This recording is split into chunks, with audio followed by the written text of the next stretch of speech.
एक श्लोक है संस्कृत में, विद्या ददाति विनयम विनयाति याति पात्रताम, पात्रताम धन मापुति, मापुति धन तथा सुखम।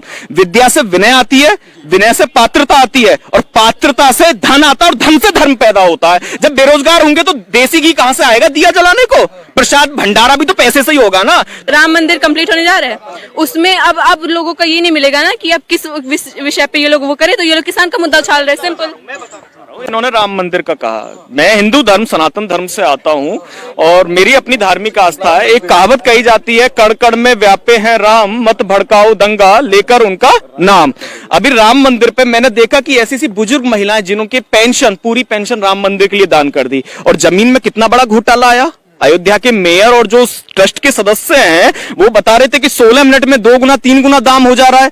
तो आस्था का जो चढ़ावा है ना राम मंदिर के नाम पर, और ये कह रही है कि राम मंदिर कब बनेगा। देखिए, राम मंदिर बीजेपी नहीं बनवा रही है, मोदी नहीं बनवा रहा, सुप्रीम कोर्ट का आदेश है। आप बेमतलब में श्रेय ले रहे हो। और दूसरा, आपका काम है आग लगा रहा। मथुरा में आज 144 लगी हुई है, पूरा मथुरा घेरा हुआ है। मतलब क्या है? जब आपके पास मुद्दा नहीं बचा, बेरोजगारी पे आप फेल हो गए, महंगाई पे फेल हो गए, आप सुरक्षा व्यवस्था पे फेल हो गए, तो आप यही धार्मिक उन्माद पैदा करेंगे। अभी उप मुख्यमंत्री जो है केशव प्रसाद मौर्य का है कि मथुरा में अभी बाकी है। मतलब क्या फिर काशी बाकी है? यही चलता रहेगा देश में, लोग भूखों मरते रहे? तो ये समझने की जरूरत है। और युवाओं में भयंकर गुस्सा है। अब की बार वोट से इतनी भयंकर चोट होने वाली है बीजेपी, क्योंकि हम किसान परिवार से आते हैं और वेस्ट यूपी से आता हूं मैं, तो मैं तो बेहतर ढंग से समझता हूं। गन्ने का कितना इन्होंने रेट बढ़ाया है।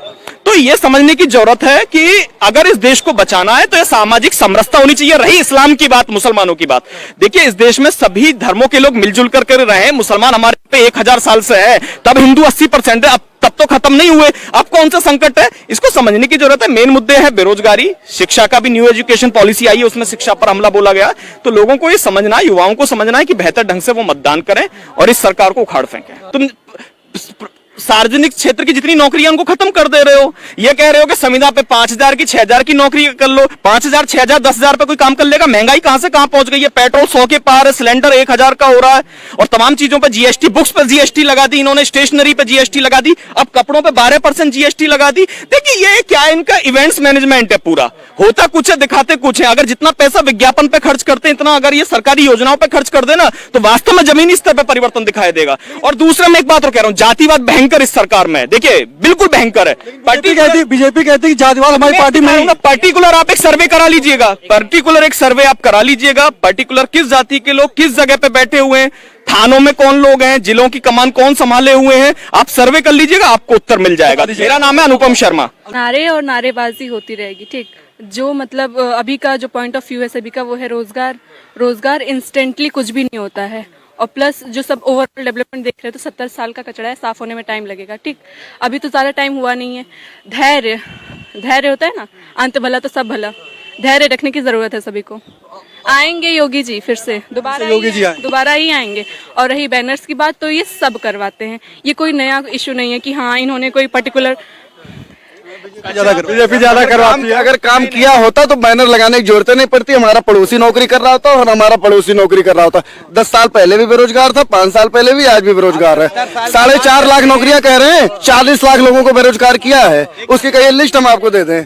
4 लाख नौकरियां कह रहे हैं ना। उन्होंने कहा बैनर तो सभी लोग लगाते हैं। सभी नहीं लगाते, जिसने नौकरियां दिया हुआ है, जिसको अडानी का पैसा मिल रहा है, अडानी को औने पौने दामों में। ये जो अभी हमारी बहन जी कह रही थी ना, 70 साल का कचरा, रेलवे कचरा हो गया, इंडियन एयरलाइंस कचरा हो गई, बीएसएनएल कचरा होने वाला है, एलआईसी कचरा होने वाला है। रुक जाइएगा, सारी जो सार्वजनिक संपत्तियां हैं वो कचरा है। ये तो आरएसएस की ट्रेनिंग का हिस्सा है, और वो औने पौने दामों में। अभी कल की रिपोर्ट है, अडानी को एक्सप्रेसवे का ठेका दे दिया है, गंगा एक्सप्रेसवे का। भैया कोई सरकारी निर्माण एजेंसी ही नहीं है कि जो प्राइवेट कंपनियों को होने। और रुकिएगा, अभी नीति आयोग का है नंबर 1 उत्तर प्रदेश, कोरोना में लोग मर गए, नीति आयोग का तीसरा सबसे गरीब राज्य बन गया उत्तर प्रदेश। क्या योगी आएंगे? योगी क्या करेंगे आकर के? वैसी सत्यानाश मार दिया। आप बात कर एक मिनट मैडम, ये बता रहे हैं कि ये बता रहे हैं भाई साहब कि 70 साल का जो आप कचरा बता रही है, तो उन्होंने गिना दिए कि सब बेच दिया। जो कांग्रेस ने, देखिए सुनिए भैया, चुनाव ज्यादा दूर नहीं है, रिजल्ट आप भी देखिएगा और हम भी देखेंगे। चुनाव की बात नहीं हो रही, वो तो जीत सकते हैं, हार भी सकते हैं। अगर चुनाव की बात कर रही हैं तो 70 साल हमारे पूर्वजों ने वोट दिया ना। तभी तो वो आई ना भाई। अगर कांग्रेस ने 70 साल कोई राजतंत्र तो था नहीं, लोगों ने मतदान किया होगा हमारे फॉर फादर्स ने, तभी वो सत्ता में रही ना। अभी डेमोक्रेसी की बात होती है, हर किसी को अपनी बात कहने का अधिकार है। विरोध प्रदर्शन होते हैं, जेसीबी चला देना घर पे, भैया ये कौन सा रिवाज है? जेसीबी चला देना यानी कि तानाशाही की तरफ जा रहे हैं ना। हम डेमोक्रेटिक तरीके से हम सीधा मुख्यमंत्री को वोट नहीं देते, हम अपने विधायक को वोट देते हैं, वो मुख्यमंत्री चुनता है। लेकिन ये क्या हो रहा है कि विधायक जी, इनकी पार्टी के खुद विधायक कह रहे हैं हमारी सुनवाई नहीं हो रही। आपको लगता है कि जो डे चला रहे हैं, जेसीबी चला रहे हैं, वो एक तानाशाही का रूप है? आपको क्या लगता है जो जेसीबी चला रहे हैं वो इलीगल है, तो उस पर तो चलना ही चाहिए, इलीगल उस पर चलना चाहिए। जवाब दूंगा, इलीगल है, बिल्कुल चलना चाहिए। लेकिन ये क्या है कि जो विरोध, देखिए इलीगल है, जो विरोध नहीं कर रहा आप सब पे कार्रवाई करिए, लेकिन जो आपके खिलाफ विरोध कर रहा है उसी का लीगल मिल रहा है, उसके अलावा कोई लीगल ही नहीं है। तो और जो भाजपा ज्वाइन कर ले फिर वो लीगल हो जा रहा है। अब वो भाजपा ज्वाइन कर ले तो वो लीगल हो जा रहा है। ये कौन सा गणित है भैया? इसके बारे में बहन जी 100 बात की एक बात है, 4 लाइनें कह दे रहा हूँ।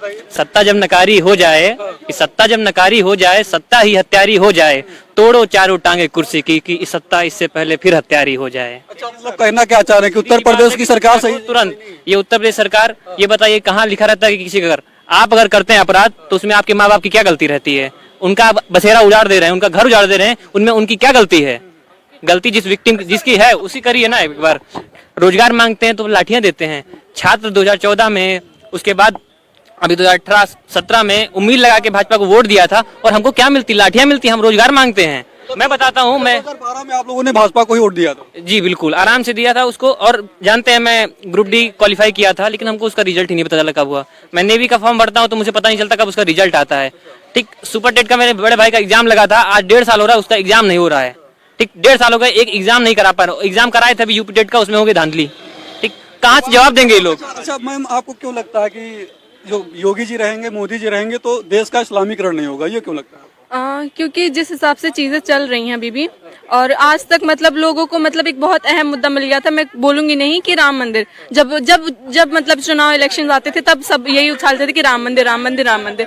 उसके बाद अभी भी तो हो रहा है राम मंदिर का मुद्दा, अभी भी तो चल रहा है। हो गया ना, कंप्लीट हो रहा है ना। उसके बावजूद भी तो चल रहा है उसके मंदिर। बाद सुनिए कंप्लीट होने दीजिए।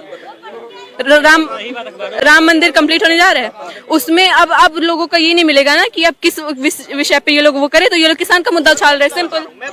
इन्होंने राम मंदिर का कहा। मैं हिंदू धर्म सनातन धर्म से आता हूं और मेरी अपनी धार्मिक आस्था है। एक कहावत कही जाती है, कण कण में व्यापे हैं राम, मत भड़काओ दंगा लेकर उनका नाम। अभी राम मंदिर पे मैंने देखा कि ऐसी सी बुजुर्ग महिलाएं जिन्होंने पेंशन, पूरी पेंशन राम मंदिर के लिए दान कर दी, और जमीन में कितना बड़ा घोटाला आया। अयोध्या के मेयर और जो ट्रस्ट के सदस्य हैं वो बता रहे थे कि 16 मिनट में 2 गुना 3 गुना दाम हो जा रहा है।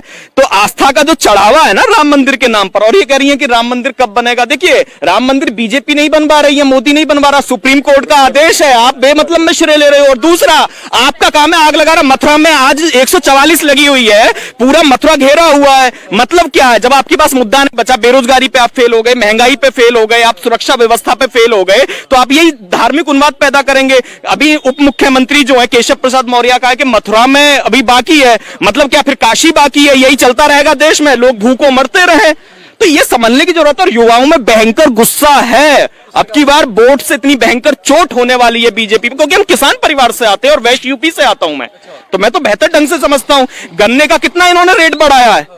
तो ये समझने की जरूरत है कि अगर इस देश को बचाना है तो ये सामाजिक समरसता होनी चाहिए। रही इस्लाम की बात, मुसलमानों की बात, देखिए इस देश में सभी धर्मों के लोग मिलजुल कर रहे हैं। मुसलमान हमारे पे 1000 साल से है, तब हिंदू 80% है, अब तब तो खत्म नहीं हुए। अब कौन सा संकट है, इसको समझने की जरूरत है। मेन मुद्दे है बेरोजगारी, शिक्षा का भी न्यू एजुकेशन पॉलिसी आई है, उसमें शिक्षा पर हमला बोला गया। तो लोगों को ये समझना है, युवाओं को समझना है कि बेहतर ढंग से वो मतदान करें और इस सरकार को उखाड़ फेंकें। धन्यवाद।